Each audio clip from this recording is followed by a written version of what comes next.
This is a mock interview conducted by Forum IAS Academy at New Delhi. The interview panel includes eminent academicians, retired bureaucrats, and other luminaries. The objective of program is to acquaint the candidate with the format and expectations of the personality test conducted by UPSC.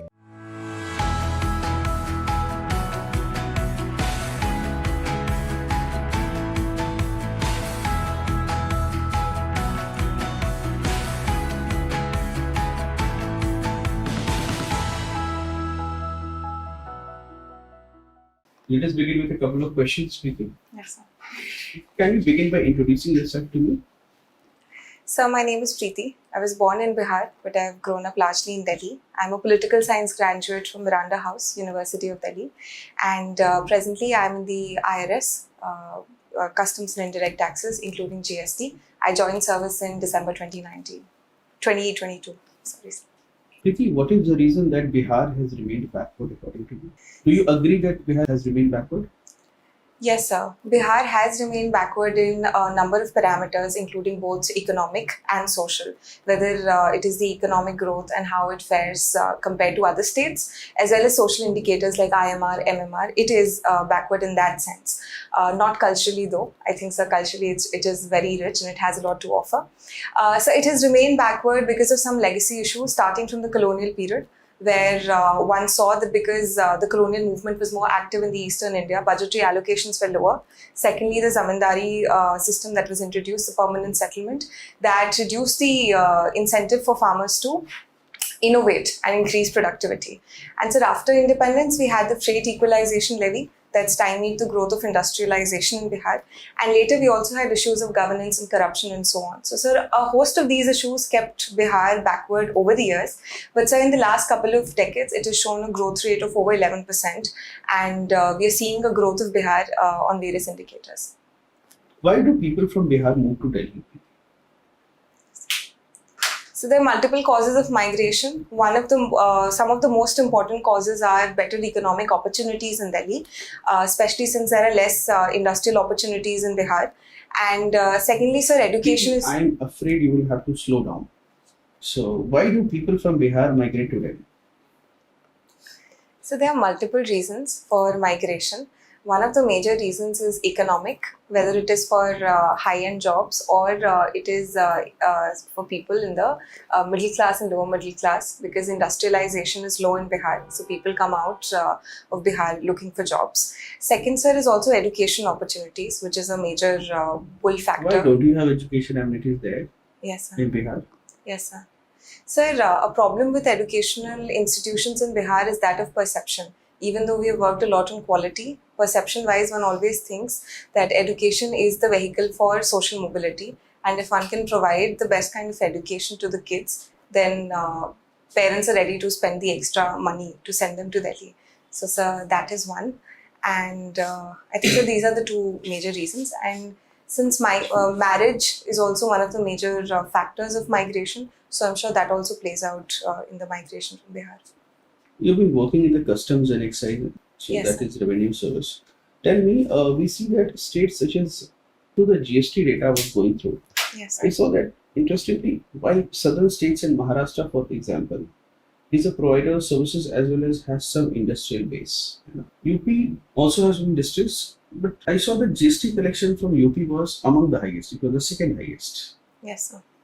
What could be the possible reason behind it? Assuming solidly that UP does not have as many industries. Yes, sir. What is the reason? So the primary reason is because GST is a consumption-based tax. So wherever consumption is higher, the collection from that state will be higher. So, sir, UP is a growing economy. It is vibrant in that sense. So So, I think Preeti, that would is... you like to use the same argument to tell the southern states that why they must be satisfied with a lesser share of what they of the taxes that they expect? That while they are producing and they are economically much better than the northern states, Yes, sir. a major driver of their consumption is the northern states. Yes, This sir. data also goes on to speak volumes about, and the GST data tells that while the southern states are producing and therefore they are economically better off, it is the northern states that are the major consumers, UP in particular, UP and Bihar, because they have a huge population, so there is continuous consumption. So Yes. while southern states are unhappy that they are not getting their due in the central devolution of You know, they also can be told that their prosperity can be pegged, among other things, to the huge consumption or the huge markets that the North provides. You studied in Miranda House. Yes, sir. How did this college get its name? So the then Vice Chancellor of University of Delhi, he gave this theory. There are three theories actually associated to it. That Miranda is the name of his daughter.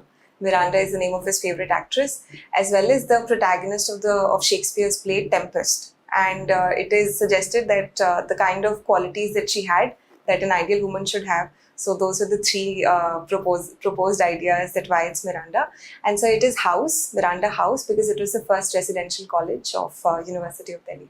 You have opted for the Indian Administrative Service. Yes, sir. And what is the next preference? So police service The and police foreign service. and the foreign service. Why you have not opted for the Indian Revenue Service income tax, which Sir, is conventionally considered a better service? yes, sir.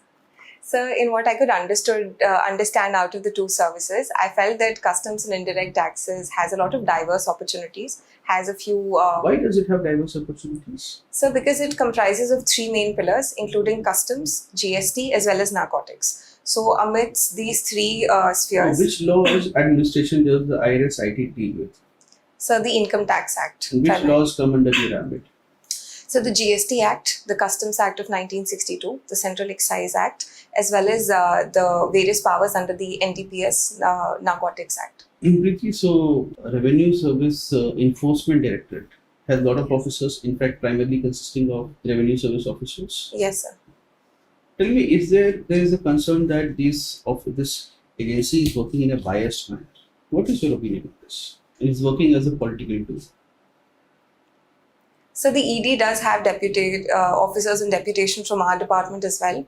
And sir, about the fear of bias that these agencies pose, sir, this understanding comes out because of some cases which have brought misrepute to the organization and the conduct of some officers. But sir, generally these organizations have worked well to tackle economic crimes in the country. And so what must be ensured further is that whether it is the appointment, the tenure, as well as the conduct of officers, we bring more transparency, more statutory backing to these organizations. And so I think this way we can ensure that whatever fears also people have about ED and other organizations. Why is ED said to be such a draconian agency? What is the legal back? What power does it have which other agencies like CBI also do not have? So it has powers under multiple acts, if I'm not wrong, including the Prevention of Money Laundering Act. And I think, sir, the reason why it is so draconian is that it can attach properties. And that is the power that And bank accounts? Yes, sir, freeze bank accounts. Plus power to make arrests. Right, sir. Onus on proving one innocent is on the victim or on the Accused. person who is accused of the crime. Yes, sir. Why do you want to join into? Why you are unhappy in this service? This is a fairly balanced service. Still, why do you want to join the IAS? What is your motivation? Sir, I'm extremely happy in the Indian Revenue Services and I feel it's both a prestige and a responsibility. Nevertheless, sir, I personally feel that I'm also more aligned to administrative job under the Indian Administrative Services. I've taken up leadership positions all my life, whether in school I was the head prefect, I was the school treasurer. In college, I was the class representative, secretary, as well as the president of my department. So, sir, I do enjoy that kind of exposure in public interface that these services offer. And secondly, sir, it's also been a childhood dream and I've been a sincere and diligent student all my life.